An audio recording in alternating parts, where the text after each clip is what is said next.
Well, good morning and welcome here to Tech Tidbits this morning. We have with us Mary Jo Vickers, the elementary media specialist from Malacca, and she is here to share with us today about copyright friendly image resources. I'm going to let Mary Jo take it away. Thanks, Jeremy. Today we are going to be talking about copyright-friendly images, and Jeremy said I'm the media specialist. So one of the things that I do is teach students skills so that they can use them independently in classroom projects when their homeroom teachers or their content area teachers ask them to do things with images. One of the reasons why we talk about using copyright-friendly images is because it's part of our student standards from ISTE, and it falls underneath the category of digital citizenship. We want our students to be able to demonstrate the understanding of and respect for the rights and obligations of using and sharing intellectual property. And basically, when we're talking about images, we're talking about someone else's work and their intellectual property. So we want students to be able to understand that it's important to follow those rules. One of the things that we'll be talking about today is a variety of resources available to use for education. And one of the main questions to ask before you choose a resource with your students is, does it comply with the Children's Online Privacy Protection Rule? I have the summary written here. Basically, what it means is that there are laws that protect students under the age of 13 years of age, and we want to make sure that whatever resources we're using, especially if they have a login, aren't asking and collecting personal information from our students that are under the age of 13. So I'll talk about which ones are good for elementary and which ones are better used in the upper grade levels. I found this when I was researching about what I should share today, and it came from safesearchkids.com. And basically, it asks questions to ask before we're downloading an image or the students are. Basically, it's who owns the image? Is the image available for use? And then will I publish it in some form? Anytime we talk about publishing and it's going outside of our classroom, then we really need to be aware of what copyright is with the image itself and how we need to give attribution.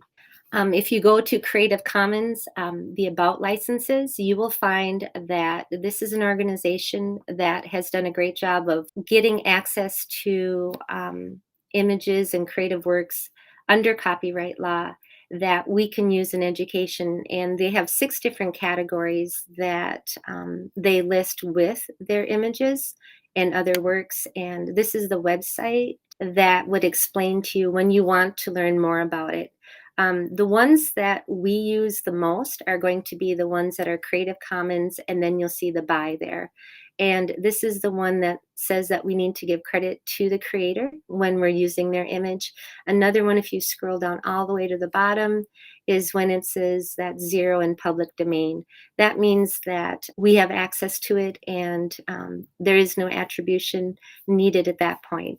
And when we talk about giving attribution, it's the acronym they use is TASL. And basically, you just need to give the title of the image, the author, the source, and the license for the image, and follow whatever type of licensing they have. So if it says share alike, then that's what is part of the use of the copyright image. There's a lot to this whole process of copyright. Basically, what I do when I'm teaching the kids about copyrighted images is we copy and paste from our sources so that this information is all available and we can copy and paste it in. Sometimes it's just the website address, and for my younger students, that's where they're at. So we try to give attribution that way. I'm not like the person that knows everything about copyright by any means. These are just some guidelines that help you understand the copyright, but it also is just a way to share information. And if you want to learn more about how to teach your students the Cult of Pedagogy online images article, along with the Creative Commons best practices for attribution, both of these websites have lots of information, and there are some videos that you can access to share with your students on how they should be giving attribution. So today we're going to talk about different ways to find resources that are copyright friendly. We have search engines. There are some curated libraries and collections out there. Searching within applications like Google Slides, and then we also talk about student creating their own images and being able to share and find their resources themselves. The first one I'm going to talk about is called Kittle.co. This is a great site for elementary. It is a search engine, and the .co at the end of it means children only. And with the Kittle.co search, you can search for regular resources. So we're learning about dog sled racing right now. So if I type in Siberian Husky, and if I click on facts, you would find that there's the encyclopedia articles they have, but then there are also going to be articles from different web pages as well. When I type in Siberian Huskies and want to do an image search, excuse me, I forget that I have to click on the tab first before I do it. Sorry about that. And I do the search. You'll see that as I scroll over, some of them are Kittle.co, but you also have Britannica and some other websites listed here. These are not all copyright friendly images, but if you choose the K images, you'll see that up at the top it says all images and facts from Kittle Encyclopedia can be freely used for personal and educational purposes, attribution, share like license. So this gives us some options to use with our students. And the nice thing about Kittle.co is that it's kid safe and friendly, and you don't have to worry about images that are going to pop up that are inappropriate for kids. So I use this one with my students, and they actually like using it. The next source I'm going to use are the curated image libraries. So this is the one that has both images for elementary, but then there are images for high school as well. The first one I'm going to share is called picsforlearning.com. This site has thousands of images, and you can see on the side that they're copyright friendly and they're for students to use. So fabulous photos. If I type in Alaska, you'll see that there'll be lots of options, lots of pages. The thing that I really like about this is that when I click on the image, we can copy and paste the citation right from the page. And that helps kids a lot. And it's just quick and easy. And I really believe that if we find tools that are easy to use for the kids that follow these copyright laws, then they'll be more apt to use them. And so this is one that I really like for elementary and the ease of use. The next one I'm going to share is called Photos for Class. This is another one that when you search is listed as a great resource to use on many websites. Photos for Class is similar to Pics for Learning in that it's a curated library. Many of the images you'll see when you search are going to be ones that are from Creative Commons, that website I showed earlier that had the guidelines for copyright on their images. When you click on download, you will see that with this website, they have the citation right on the bottom. So it's going to be fit in right with the image itself when the students use it in their project. So there's no question about whether or not they found the citation at all. And they have great images on this site.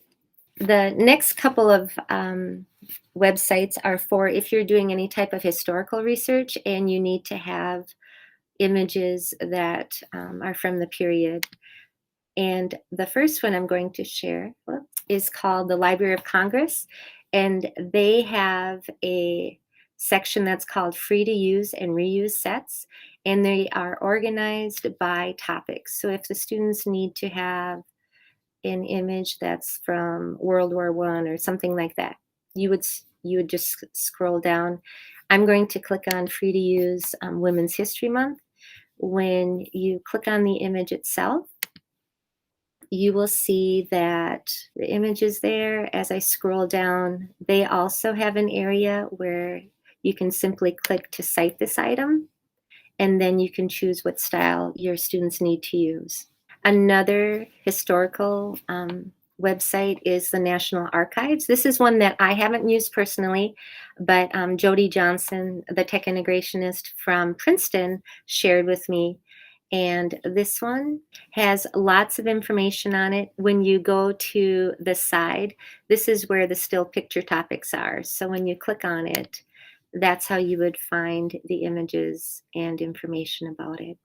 The next website that I'm going to share is called Pixabay, and this is another one that has tons of images, but it also has other copyright-friendly mediums that you could use. One thing that you need to be aware of is that because this has a lot of art images on it, there will be nude pictures on it because it's made not just for education, but it's also for the public in general. And one of the things that I saw lots of people mention is that you would need to share this website URL where it says Pixabay and then there's a question mark with safe search with it if you were to use it with your students. I looked at the privacy policy on this one, and it is meant for high schoolers, and it said that it needed to be over the age of 16. So this definitely is one that you could use as a professional if you're an elementary teacher and be able to find, whoops, my mistake there, to be able to find great resources to use for your projects. And then one of the things that happens is that if the students or if you clear your cache, then it goes back to just a normal search. So let's go ahead and take a look at this one, Pixabay. So when I type in Alaska, and you can choose what kind of images you want, or you can simply press return. You'll see up at the top that my safe search is already shown. That's because I've used the link that goes to the safe search. Up at the top, there are sponsored images from iStock, and these are images that would need to be paid for. But as you scroll down, you will see that there are lots of different images. This is one that came up earlier, and like I said, with the Creative Commons and some of the ways that we search, you will see the same image on multiple resources for copyright-friendly resources. But as you click on it, it will bring you to the image, and then it'll say on the side, it's free for commercial use, no attribution required. Oh, I'm sorry, I forgot to show these things here. Under images, you can choose what type of images you want. You can choose what orientation. You can choose the size, and you can choose the color. So it really lets you do some filtering on your searches to help you out. The category too has a ton of different categories on it. So that's another way that you can limit your search. If I go to just the Pixabay website, I was super excited about the music portion of it. Royalty-free music downloads are hard to come by, and so I tried out one of these links, and it has great music, and so I'm excited as a media specialist with some of the slideshows and things I make of our students that this will be a great site for me to use personally, and it might be for you as well. Then the next thing we're going to talk about is that Google search. We actually have tools that allow us to search for Creative Commons. So if I just open up a new tab,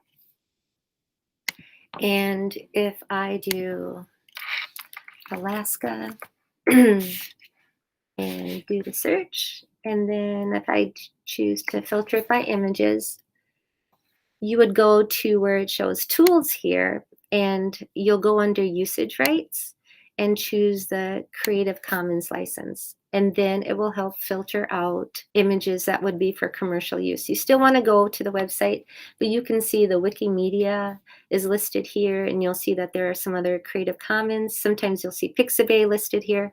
But this is another way that you'd be able to locate copyright-friendly images.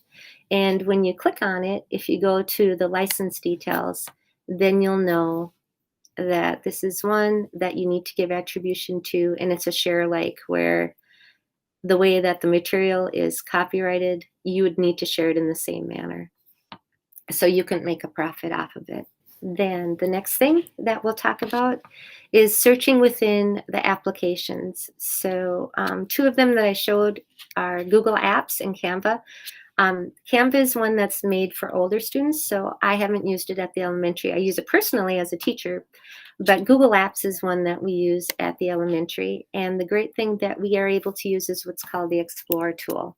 So I'm going to exit out of my presentation here. The Explore tool is down on the bottom. So when I click on Explore, now you'll see the Explore tool on the side, correct? And when I type in Alaska and press return, you have 3 options when you use the Explore tool. You can find information using web results, or this is the one that's going to help us with our copyright-friendly images. When you click on images, you can scroll down and see the options that are available. And when you click on the image itself, it is going to add it to your slide or whatever application you're in that allows the Explore tool.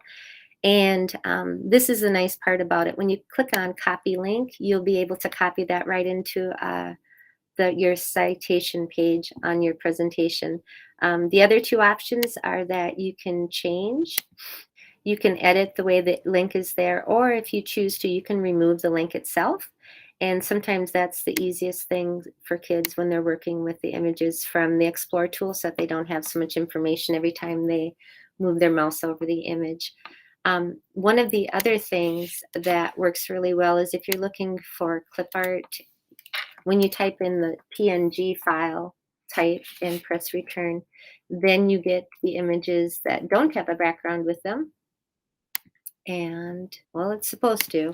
That one did not. Okay, so the other option is to type in transparent behind it, and that, I haven't had it not work with PNG before, so I'm a little confused. All right, so there's one. Okay, so, and that works out well too. The next thing I'll talk about is Google Draw. And this falls under the student created images. I've used Google Draw and Keynote apps with my students. And the other option is, they've got devices where they can take their own photos for things that they need to use within their presentations. The first one I'll talk about is using Google Draw.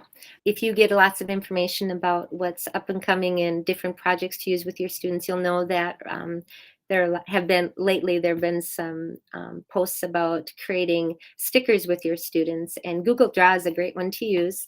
One of the things that you'll want to do is, in order to make a sticker, is change your page setup so that you have it a small size, like 4 by 4 inches, and then choose to apply it. You can use that custom setup for lots of different options too, like creating your own worksheets and things like that. And then basically I made the smiley face using the shapes and basic circles and things like that. The mouth is used by using the freehand drawing with the scribble tool. And when you do that, you can just go ahead and draw. You can change the line size and it works well. One of the things that I'll do right now, you can use the option to create text, make it larger.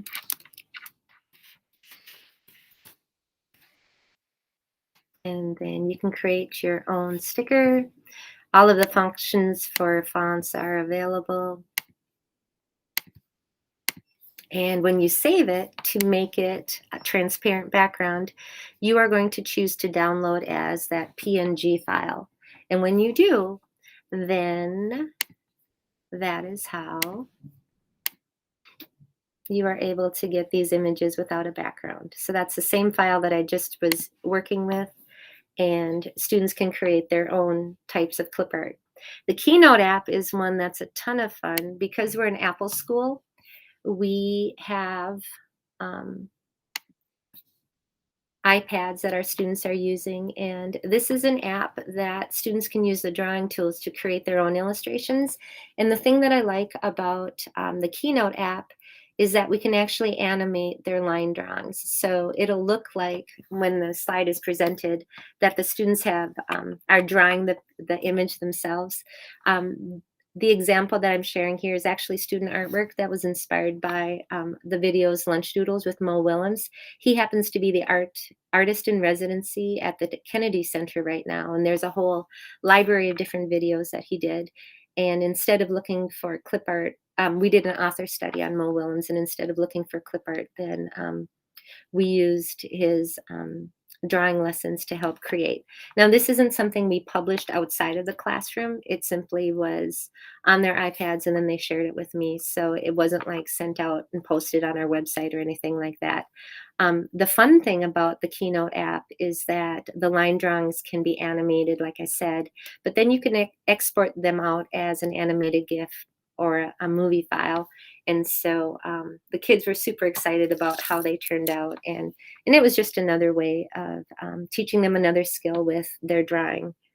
And we have lots of kids that are great artists. So it's fun to be able to give them an option like Keynote to use as well. All right. So if you're looking for more information about how to teach about copyright, or if you have questions, at the end here, I have a list of different websites. I mentioned a couple of them earlier, but this Copyright Fair Use and Creative Commons from the EduBlogger is one that has lots of different options on it. And then if you're wondering how to block adult content from that Pixabay website, if you're interested in using that for your older students, then this is the link that you would go to. You can block it by using that safe search, but then you can also have your tech director block that DNS access to it as far as making it a safe search. So I don't, there's more information about that there if you want to share that with your director. All right, that's the end of my presentation. Thank you for joining me. Thanks, Mary Jo.